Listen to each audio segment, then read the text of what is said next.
Attorney Lorna, kung nasaktan, na ospital o namatay, hindi naman siguro namatay. Kung na-ospital siya sa pagkakalaglag niya sa hagdanan, merong sabit si Bibe, ano? Meron. Physical injuries. Physical Serious injury. physical. Or kung tinulak mo nga, baka kung may intention ka, baka attempted homicide pa yan. Kunyari nabali yung utak niya.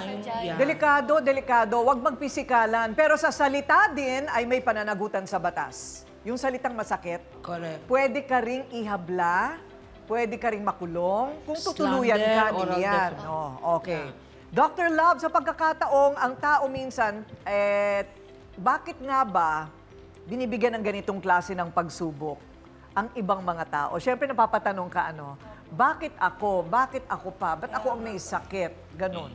Anong sagot doon? Alam mo, Ate Kuring, I would like to believe, kilala tayo ng Diyos, alam ng Diyos ang weaknesses natin, hindi na kinakailangan subukan pa tayo ng Diyos, no? Kadalasan ang problema ng suffering ng ibang tao ay dahilan din sa atin, no? Huwag nating sisihin ng Diyos. Kasi kung pag-aaralan natin, kung may timeline, makikita mo, sa tao din ang gagaling yung pananakit ng damdamin. At nakikita ko rito, Ate Kuring, yung kawalan ng compassion.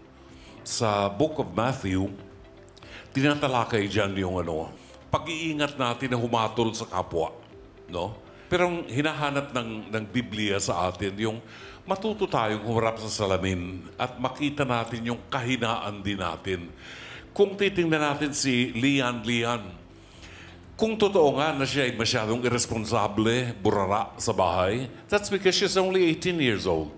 Ikaw naman, Bibi, ang nakatatanda, siguro mas maganda at mas magiging mapayapa ang bahay niyo kung mayroon kang compassion. No? Sa halip na maghanap ka ng puro kapangitan ang hahanapin mo, maghapon yan puro pangit ang makikita mo.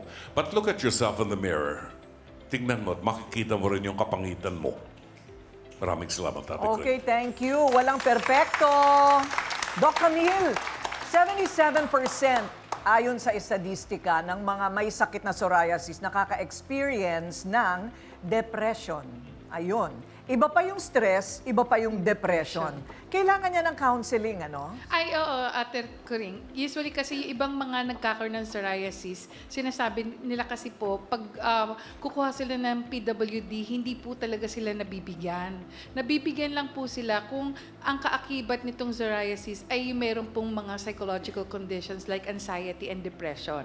Kung nakokonekta po yun doon lang po sila nagkakaroon ng tinatawag na psychosocial disability. At nakakalungkot kasi yung mga iba po, pag nagkaroon ng ganitong klaseng kondisyon, ang tendency talaga ina-isolate yung sarili, tapos kuminsan sasabihin nila hindi na sila nakakatulog ng maayos, kung ano-anong iniisip. Kaya talagang meron po talagang tendency na magkaroon ng depression. And yun po yung nakakalala dun sa kondisyon nila. Imbis na sabihin natin na pagaling dahil kasi namamanage naman po ng mga topical ointments or creams na ganyan, mas lumalala po dahil po dun sa psychological perspective na nagkakaroon pa ng ibang simptomas. Ayun. So, hindi rin naman natin mapipigilan ng ibang tao, lalayo.